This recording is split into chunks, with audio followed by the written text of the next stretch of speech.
All right, today is our last day before our context clues test. We do have a context clues test tomorrow. I texted your adults about that test tomorrow. So we're going to do a classwork grade, and a lot of it is going to be we do and you do today. Looking at our vocabulary, we know we have inference, which is our TKI chart, synonym, which is the same, antonym, which is opposite. We are looking for helping words, and we are looking at context clues. All right, looking at our anchor chart, we know that context clues are clues that good readers use to find the meaning of unknown words. We use pictures, helping words, or like are called, words that you know, especially with your TKI chart, your K, words that you know, it's going to be very helpful. We're going to look for examples and definitions, and then of course, synonym is a word that means the same, and antonym is a word that means the opposites. All right, before we go into our first question, we are going to look at our text. Give me a thumbs up if you can see the Wright Brothers passage. Perfect, thank you, thank you. All right, so everyone should have their eyes on the screen. I'm going to be asking you questions as I read, so let's make sure we are paying attention and answering them in the chat. All right, this is called Adapted from The Courage to Soar, the Wright Brothers, and this is selection 1 of 2. I know this is, before I even begin, I know this is an informational text because I see a heading, I see dates, and I know that the Wright Brothers were people who actually lived. I also see another heading, so I've got more dates and times. So I know for a fact that this has to be informational. So looking at this paragraph, an old interest renewed, paragraph 1. In 1896, the brothers began to think about flying again. They began to look for some research on flight. At first, they could only find books on the flight of birds. They read a lot about how birds glide and soar. In 1899, Wilbur wrote to the Smithsonian Institute. He wanted to find out what was known about flight. They sent back pamphlets and a list of books on the subject. The Wrights read all of these. They learned about the men who were trying to fly. They saw the work done with gliders. As they studied this work, they began to notice a common problem. These men had tried to balance the glider by shifting their weight and putting the same amount of weight on each side. The brothers set out to solve the problem of control. Based on what we've read so far, what type of text is this? We know it's informational, but would it be compare and contrast, cause and effect, sequence of events, and why?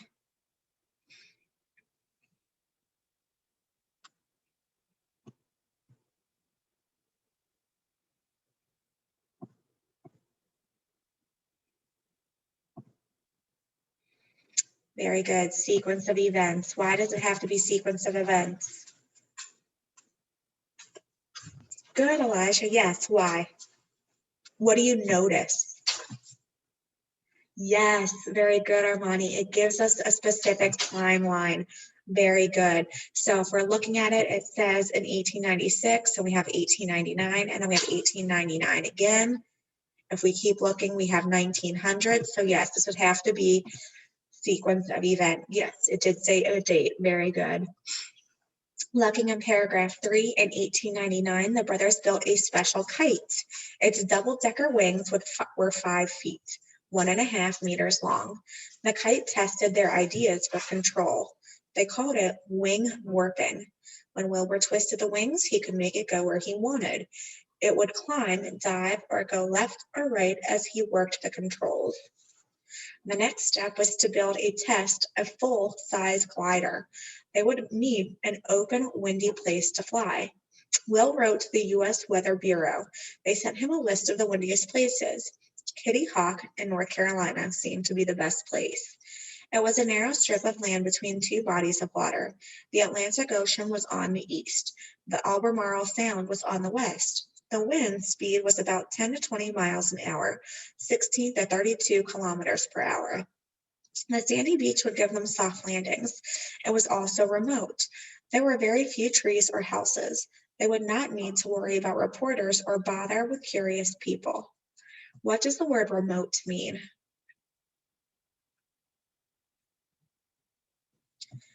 What does the word remote mean, looking at the text?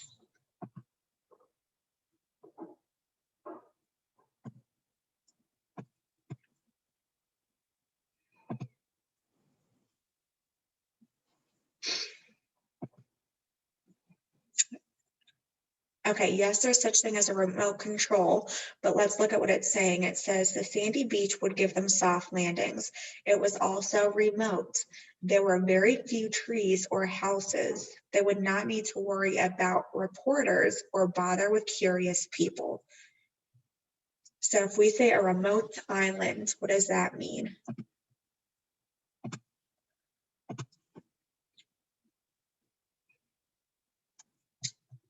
Is it a control island or is it something else?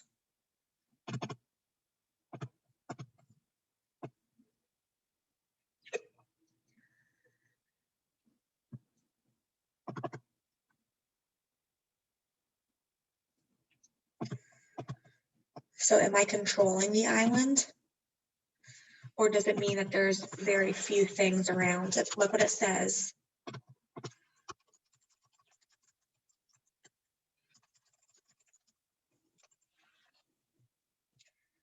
All right, look where it says there were very few trees or houses.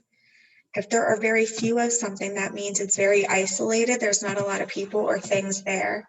So if we say it was a remote area, it means that there is not a lot there. So again, we need to look where it's saying, it's honestly almost giving us a definition. Okay. Looking at the three gliders. In September 1900, Will and Orv set out for Kitty Hawk. For a few days, they stayed with Bill Tate, the postmaster. Then they moved into their tent. It took over 2 weeks to put the glider together. It was a biplane, which meant it had 2 pairs of wings. The wings were 17 feet long and covered with a soft cloth. Now let's try this again. What is the meaning of a biplane? What does the word biplane mean?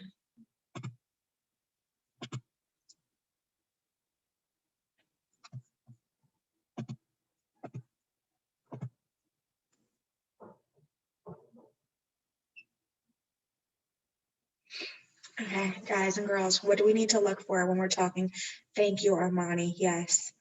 When we're looking at words that we're trying to identify the definition of, isn't one of the things to look for the definition? If it says it was a biplane, which meant, that's specifically telling us what it means. It had 2 pairs of wings. For 3 weeks, they flew the glider as a kite. They wanted to test the controls before putting a man in it. They watched the glider fly. They made adjustments and repairs. They also took many photos. In fact, all of the photos that recorded the flights were taken by the brothers. This hobby had come in handy after all. One windy day, they were ready. They carried the glider to kill Double Hills near Kitty Hawk.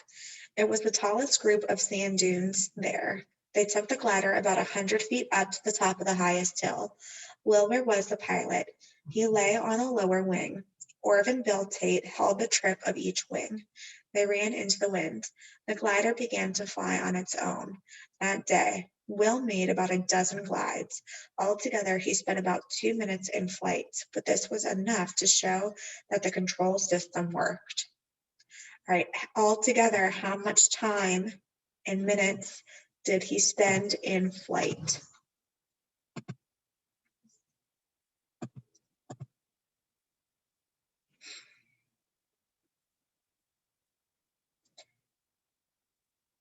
Good, Ivan, 2 minutes. Very good. All right, looking at question 1. Remember, as I am doing this on my screen, you are doing it on yours. I'm going to send you the information for Nearpod one last time.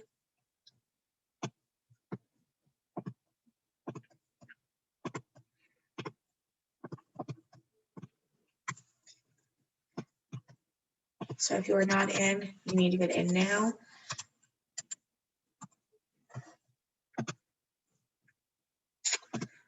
All right, question 1. I'm going to do question 1. We are going to do question 2, and then you're going to do 3, 4, and 5 on your own. All right, looking at the first question, what does the word research mean in paragraph 1? First thing I know I always have to do, especially if I look at my handy dandy codes. So looking at my codes, these are what the things I need to have. First, I need to make sure my question is boxed and underlined with the keywords. So if I go back to my question, first thing I need to do on my checklist, box and underline keywords. So I'm going to underline paragraph 1 because it's telling me where I'm finding my answer. I'm going to box the word research because that's the word I'm looking for. Now, looking at my codes, I see it says I need a TKI chart. So, because I'm trying to identify the meaning of a word, let's go and create our TKI chart. Again, please make sure you are doing this in your Nearpod. Again, if I'm looking for the word research, I know with my inference, I can put research equals. Now, I can't just automatically guess what research means. I have to go back into my text. So here is where I'm going to find my evidence. Looking in paragraph 1, I see it says they began to look for some research on flight. At first, they could only find books, and they read a lot.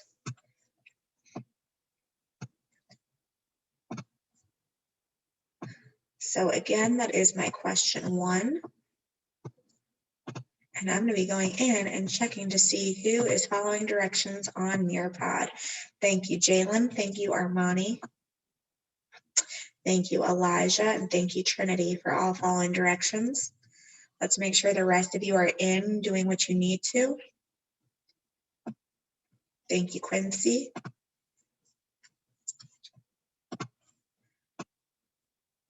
So based on what my text is telling me, I know where my T is. I can put began to look for research, find books, read a lot.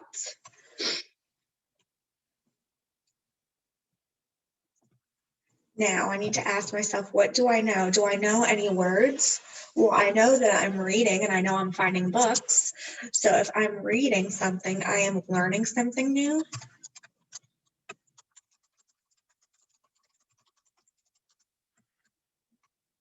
So therefore, I would be learning new information.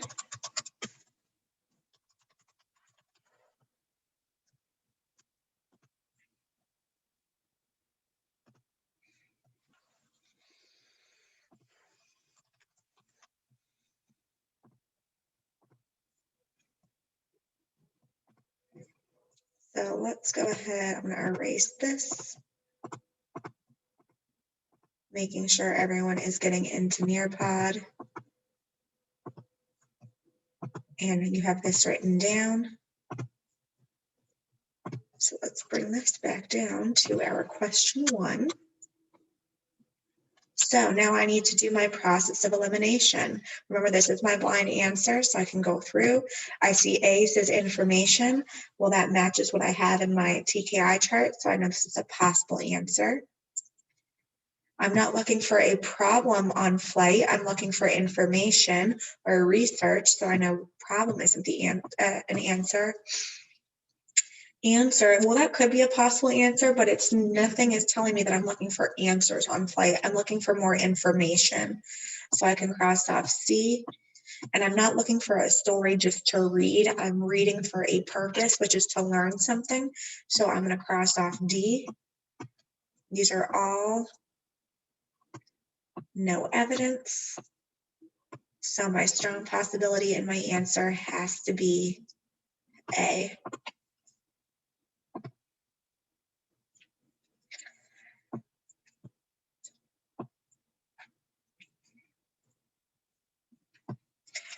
Take about 30 more seconds to finish up answering this question before we go to question 2.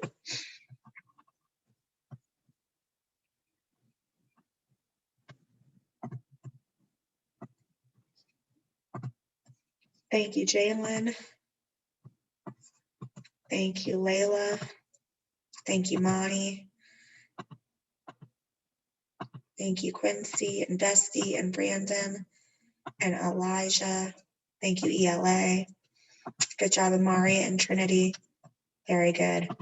All right, let's go ahead and go to the next question. I'm going to clear my screen. So like I said, we're going to do question 2 together. Then we're going to go into question 3, 4, and 5 on our own. We'll go over those, do our exit ticket, and then you're going to do your classwork grade in Nearpod on your own as well. Looking at question 2, what is the meaning of shifting their weight in paragraph 2 mean? Who can tell me what the first thing we need to do to this question is? And you can go ahead and unmute. Underline box shifting their weight. Okay, box shifting their weight. What else do we need to do?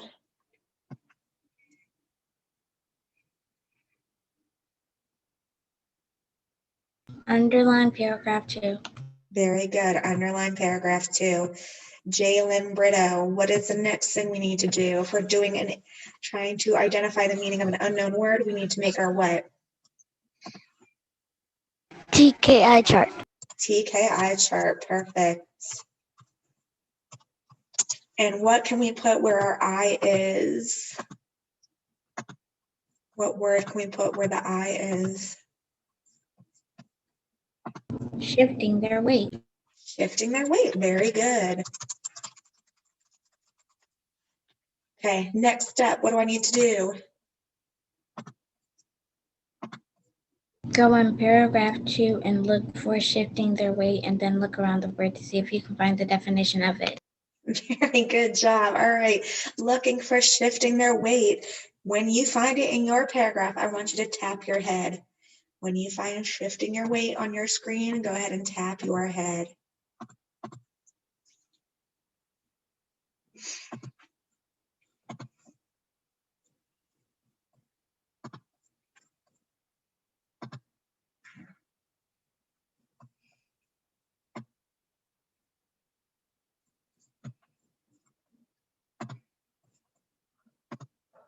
Thank you, Elijah.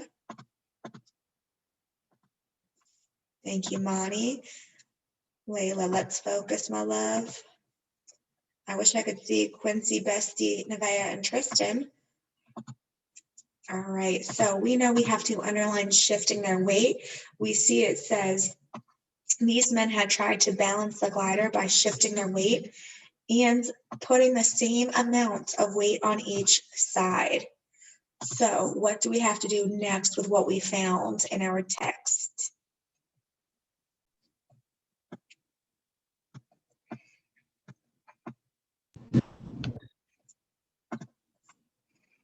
Put what you underline in the in the T.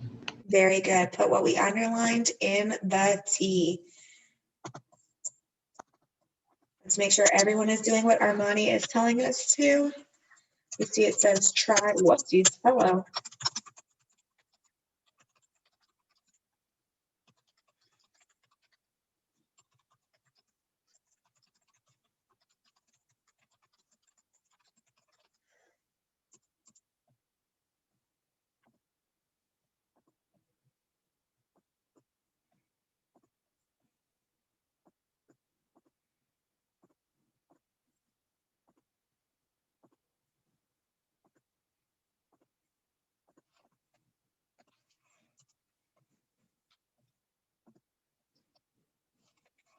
All right, so Armani told us we needed to put what we underlined in our T for TKI.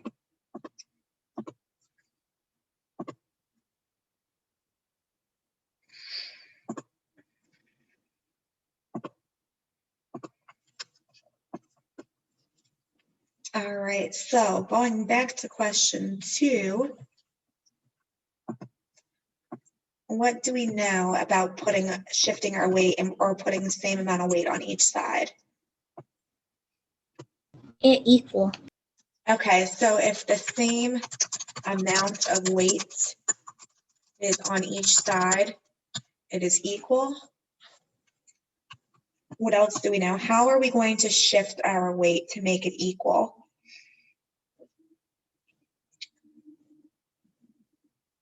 So Amari Brown, what are you doing now? If you're going like this, what are you doing to your body? Amari, can you unmute please and answer?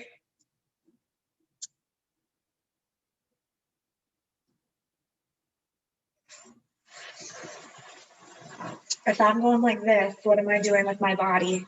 Am I sitting very still? Am I standing up straight? I'm moving side to side. Good, Ivan. So I'm moving my body. So if we're shifting our weight, Ivan, what are we doing with our body?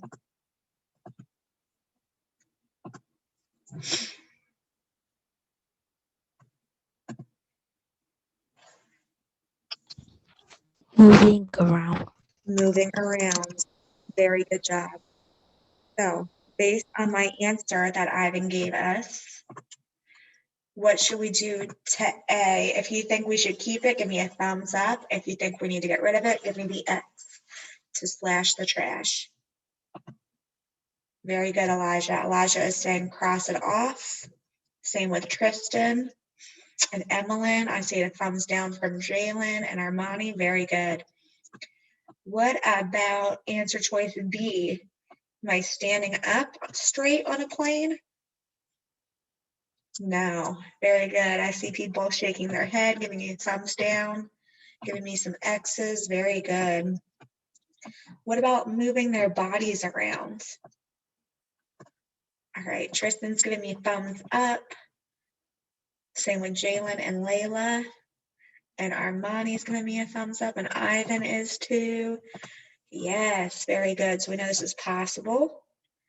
And what about turning their bodies in circles? Tristan says, absolutely not. Slash that trash. Same with Emmeline. Jalen says, no, no, no. Good job, Jalen. And Armani says, absolutely not as well. So we can cross off D. We know that's no evidence. So our strong possibility and our answer has to be C. Very good.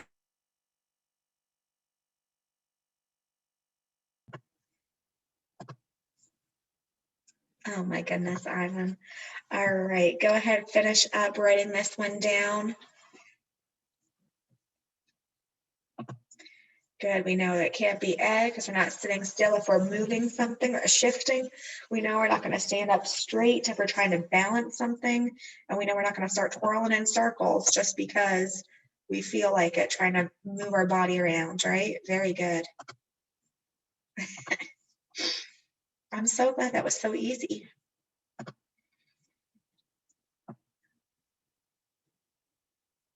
All right, I am going to go ahead and clear my screen.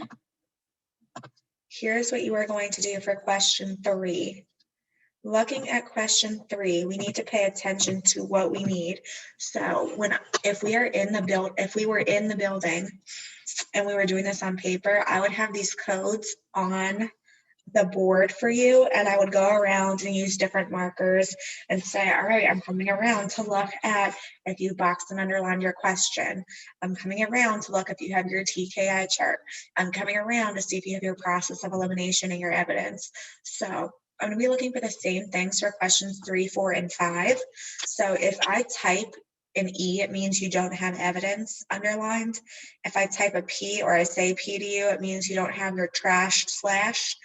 If I type a T to you, that means you don't have your TKI chart.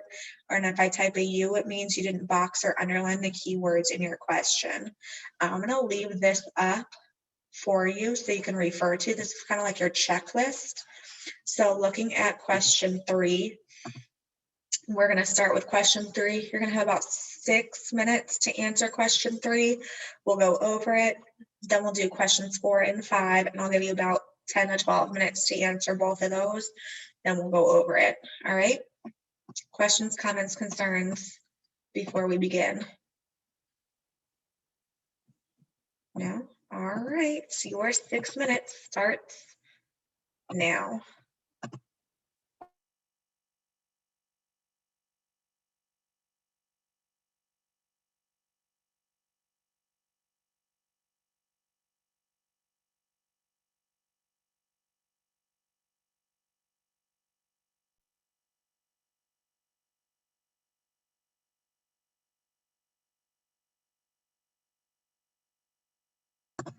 Monty, I see your TKI. Very good job.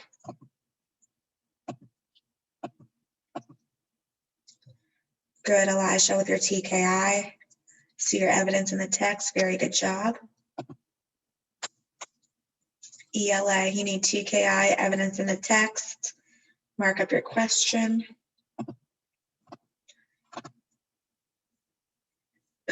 Trinity, I need TKI, mark up question, mark up text, process of elimination.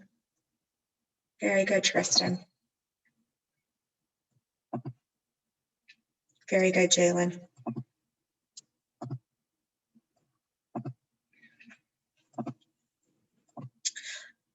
Also, if you need to erase your work from question 2 because you need more space for your TKI chart, go ahead and do so as well. Very good job, Bestie.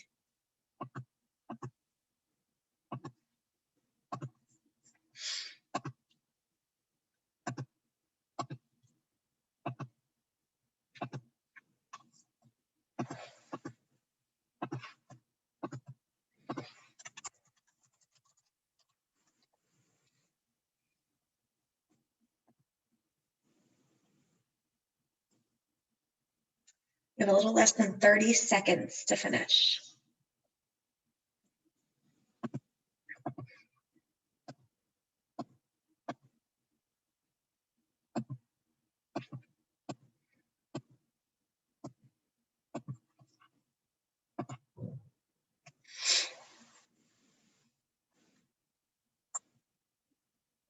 Two, one. All right. Let's look at these questions, but before we do, if you said for question number 3, A, hold up 1 finger, B, hold up 2, C, 3, D, 4.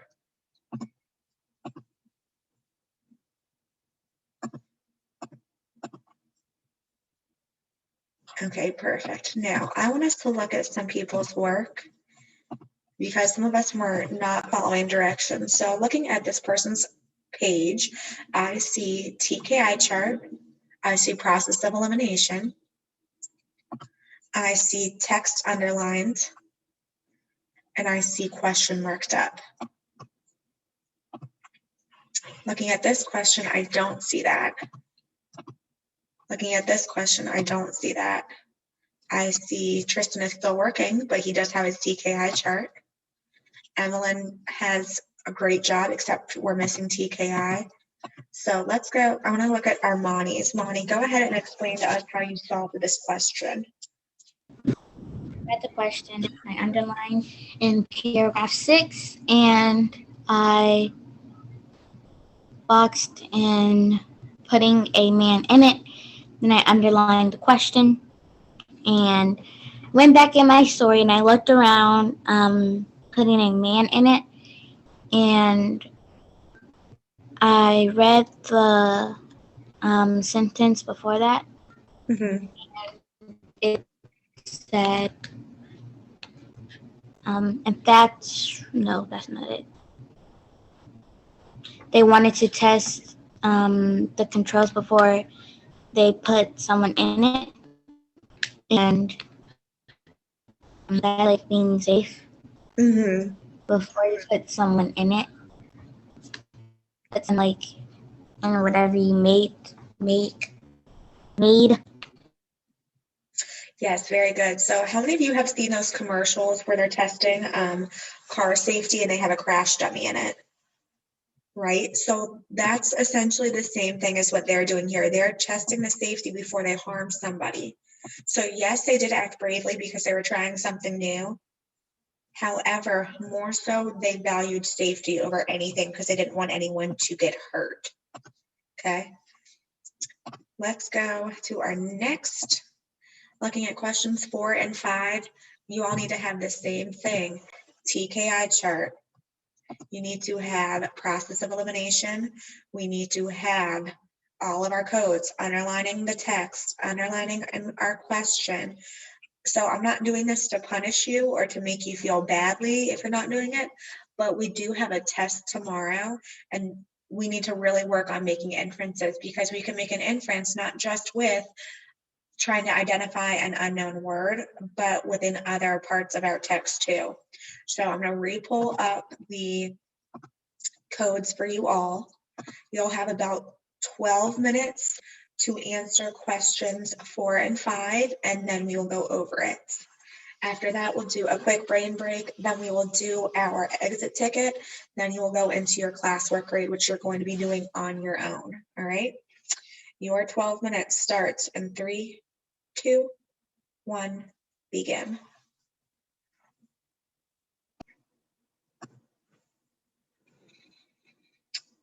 Take about a minute and a half to finish answering question 4. Very good job, Jalen. I see your TKI chart. Make sure you have your question boxed and underlined. Same with your text. Good job, Layla. Make sure we're boxing and underlining our question.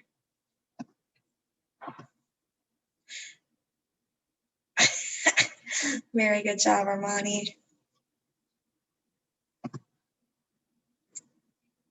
Good job, Ivan. Don't forget your TKI chart.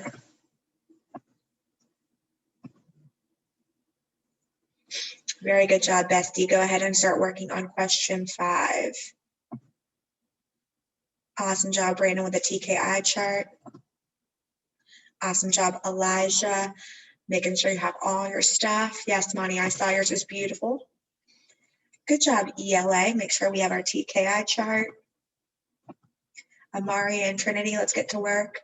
Very good job with the correct answer, Tristan. Make sure you have those steps that we need.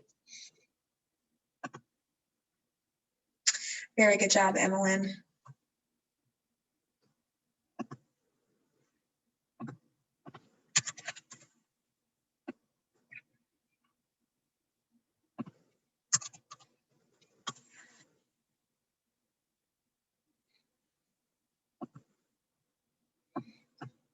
Good job, Michael. Make sure you have your TKI chart, your process of elimination, underlining evidence, etc.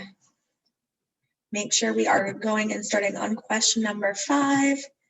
You have about 6 minutes. Yeah, a little less than 6 minutes, about 5.5 minutes to answer question 5 before we go over it.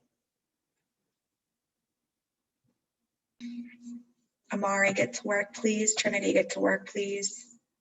Good job, Tristan. Very good job, Emmeline. TKI chart.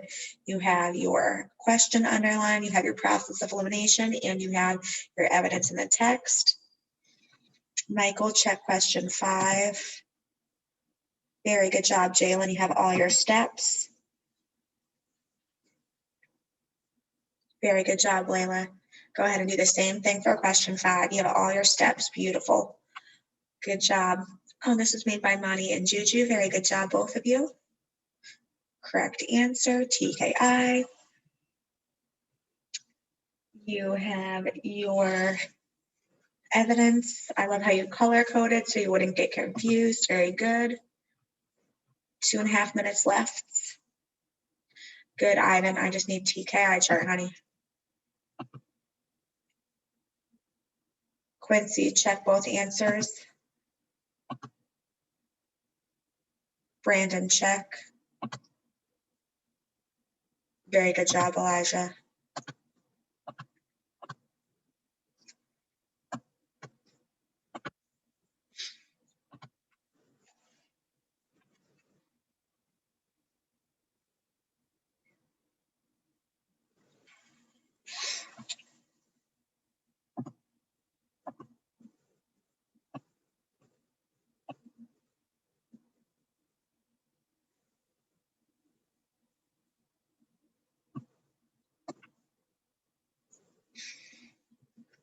Trinity, you're not following directions, my dear. You need to have your TKI chart, box and underline keywords in your question, underline your text, process of elimination, and you need to check questions 4 and 5.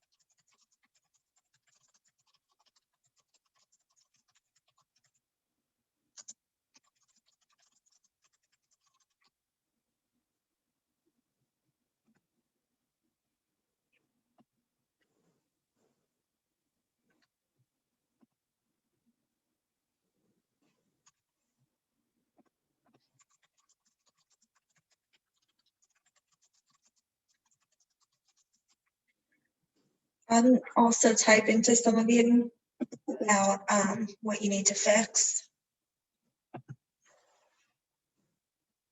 You have less than 20 seconds to finish.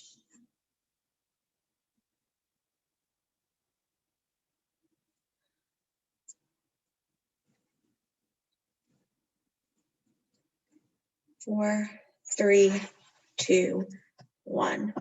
Alrighty, let's go over these before we do a quick brain and bathroom break. Then we'll go into our brain break and do our exit ticket. Looking at question 4,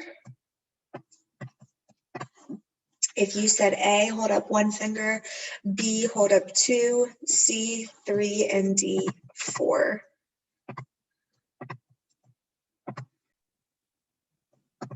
Thank you, Tristan, for following directions. Thank you, Monty. Thank you, Elijah. Thank you, Lydia. All right, I saw anyone who held up their finger. I saw 4. I am going to ask that Bestie unmute and explain how she got her answer for question 4. If she's there.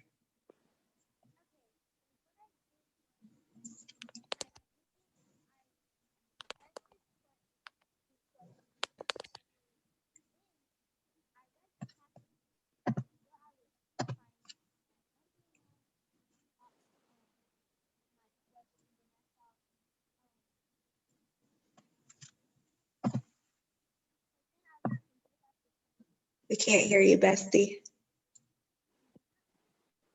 Can you hear me now? Yeah, we can hear you now. Go ahead.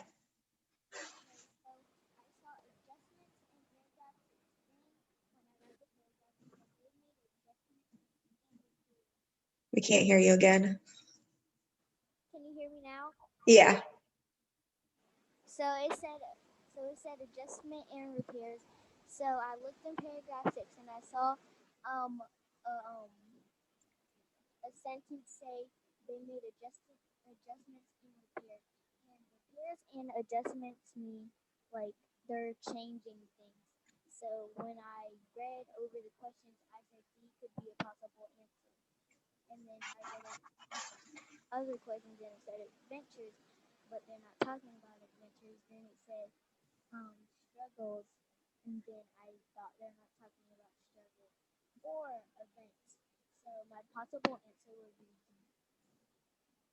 D. Very good job. Yes. So Harmony was saying, Harmony, aka Bestie, she looked at her question, she boxed the word adjustments. She knew she was looking in paragraph 6. She says that the text is saying they needed to change things, so they're making adjustments and repairs. She knows when something doesn't look right, you have to repair it or change. So repair and adjustments means changes. She went through and saw her answer choices. She said they were not talking about adventures. They weren't talking about struggles or events. So the answer based on her evidence had to be D. Very good. All right, let's look at the next one. Question 5. If you said A, hold up 1, B, 2, C, 3, and D, 4.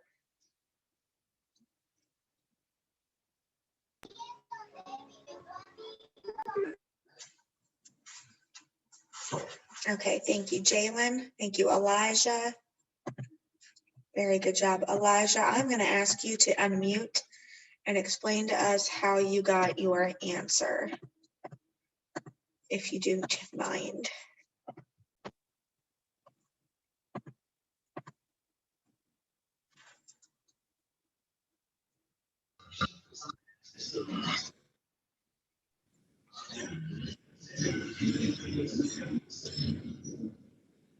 So I went to question 5, and it said, what is the meaning of the phrase had come in handy in paragraph 6? So then I put my TKI and then went in the story, and at the end it said, this hobby had come in handy after all. So for the T, I put it came in handy after all.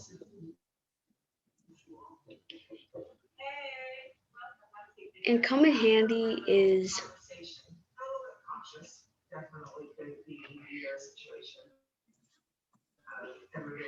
coming in handy is something being useful, so I put useful. And for the I put come in handy, and then I put useful. Very good job. So Yeah. AI slashed the trash because it was not easy. It was because when I looked, because it was not in my TKI chart. Mm-hmm. So B was boring. That was not in my TKI chart. C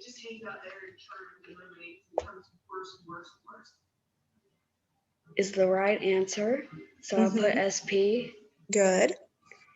Was difficult. It was not in my TKI chart. So C would be the right answer. Very good job, Elijah. All right, let's pause here. Let's give your brain a little break, use the restroom, and then we'll go ahead and do our exit ticket and then our classwork grade. All right, let's take 30 seconds to get back to our seats. Then we will go into our exit ticket, 30.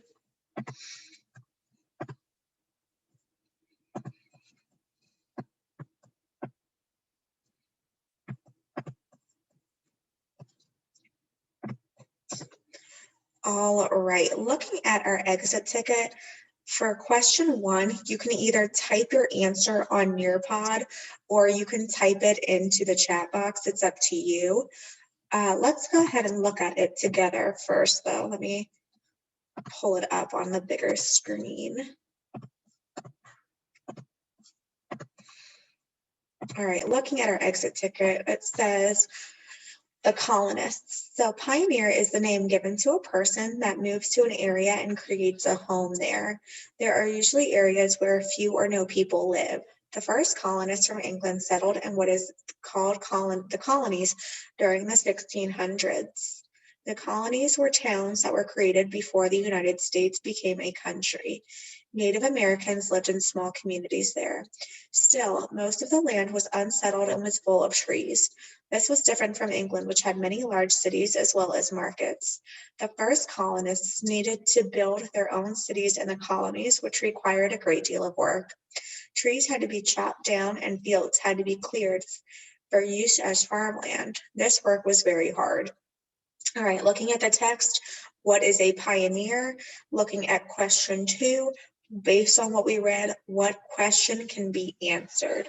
I want you to take about 3.5 minutes to answer this question.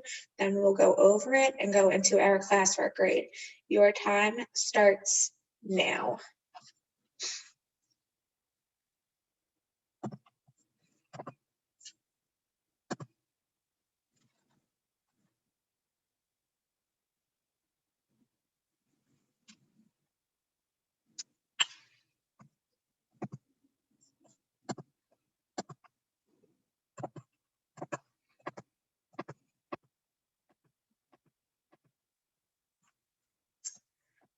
Very good, Elijah. I love how you underlined your text.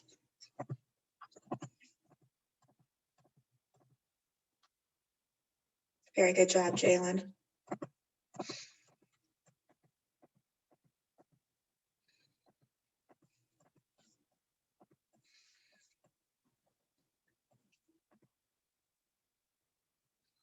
Very good job, Quincy.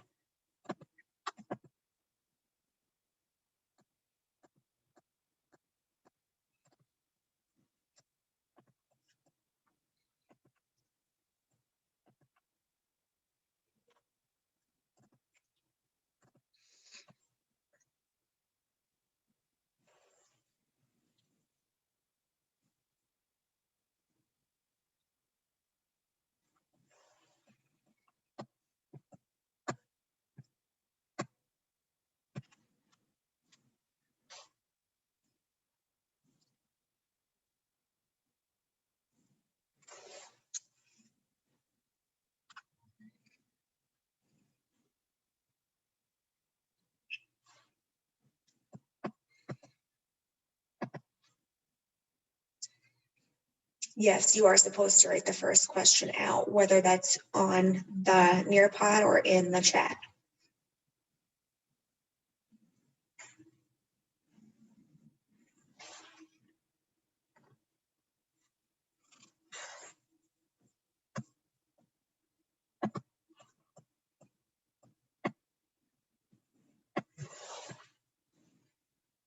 Take about a minute left to answer Sorry, my both questions. tablet went dead. Say that again. I had left because my tablet went dead. Okay, thank you.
All right, let's go over this. All right, I'm just going to read what some of you all said for question 1. A lot of you just underlined, which is totally fine too. That what is a pioneer? A pioneer is the name given to a person that moves to an area and creates a home here. Looking at question 2, if you said A, hold up 1 finger, B, hold up 2, and C, 3. Okay, it should have been A. Looking at the question, it says, what can be answered? Nothing told us about why Native Americans tribes are already in the area or which Native American tribes are already in the area. C, why did people first come to the colonies? That was not given in our text either. The only possible answer is when did the first colonists come to America? And that was in the 1600s.